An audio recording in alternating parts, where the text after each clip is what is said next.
כולנו מכירים את הרגע הזה בבר מצווה, שקוראים בתורה וכולם כבר מחכים לזרוק את הסוכריות.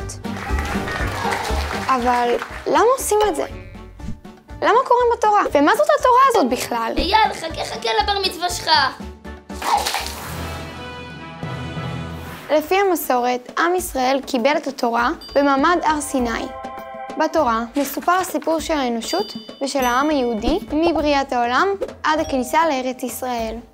חלק מהסיפורים הללו עברו מאב לבן, מאם לבת, סביב המדורה, לפני השינה, בשבתות, בחגים ובמועדים. כולם הכירו אותם והם הפכו להיות חלק מרכזי בזהות של העם שלנו.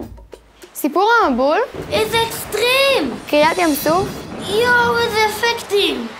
אבל לא כל הסיפורים היו כאלה מלהיבים. היו גם סיפורים על בניית המשכן, תפקידי הכהן, חוקים, משפטים, שאותם אנשים פחות קראו, והם היו יכולים להישכח. אז הגיע מנהיג בשם עזרא הסופר, שמצא דרך לגרום לרבים מהעם לקרוא את כל הסיפורים בכל שנה.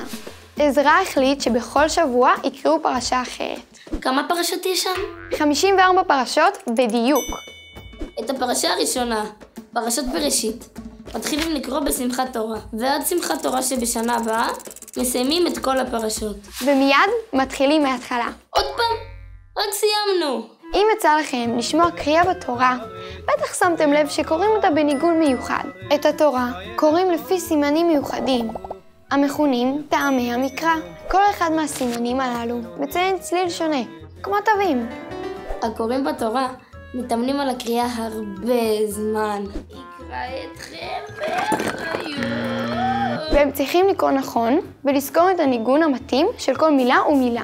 הקבצו ושמעו בני יעקב.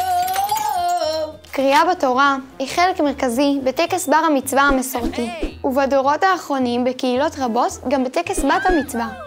לקרוא בתורה מול כל כך הרבה אנשים זה די מפחיד. אלו. ודורש הרבה אומץ. זה סוג של טקס התבגרות. ותודה לדוד צביה, לעתים קרובות חתן הטקס. או כלת הטקס. נכון. בקיצור, הם אומרים דרשה. הדרשה היא סוג של נאום שמתייחס לפרשת השבוע. זאת הזדמנות מעולה להוסיף אמירה אישית. להסביר מה מחבר אותנו לפרשה. כשאנחנו קוראים בתורה, אנחנו בעצם, באופן סמלי, מצטרפים לקהילה ונהיים שותפים לסיפור של העם היהודי. אם זה תלמיד בישראל או רופאה באוסטרליה, כל העם שלנו קורא בדיוק את אותם הסיפורים. בדיוק באותו הזמן. ואיפה היא בך? אוקיי, כך.